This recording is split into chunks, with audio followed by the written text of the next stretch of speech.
সরকার যেমন গঠন করেছি নামাইতে বেশি সময় লাগবে না। কথা শুনবেন না, 1 মাস পরে সরকার পতন আন্দোলন শুরু করবো। যেভাবে শেখ হাসিনার পতন ঘটিয়ে নতুন উপদেষ্টাদের তৈরি করেছি, সেই সব উপদেষ্টারা যদি দেশের জনগণের সাথে বেইমানি করে তাহলে তাদেরকে নামাতে সময় লাগবে না আমাদের। আগামী 1 মাসের মধ্যে আপনাদের পদত্যাগ করতে পারবো আমরা। উপদেষ্টাদের এইবার হুঁশিয়ারি দিলেন তরুণ রাজনীতিবিদ বিপি নূর।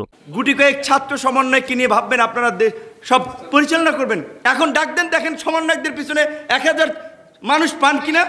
এছাড়াও আপনারা যে সমন্বয়কের পাওয়ার দেখিয়ে চলছেন, একবার ভেবে দেখুন, এখন যদি কোনো কারণে সমন্বয়করা আন্দোলনে ডাক দেয় তাহলে তাদের আন্দোলনের পিছনে 1000 মানুষও পাবেন না। নতুন উপদেষ্টারা তাদের দায়িত্ব পাওয়ার পর থেকেই দেশের বিভিন্ন জায়গায় জনগণ বিভিন্ন ধরনের কটূক্তি কথা বলছে। ডক্টর ইউনূস এই দেশে আসছে বাংলাদেশের 17 কোটি মানুষকে রিপ্রেজেন্ট করার জন্য।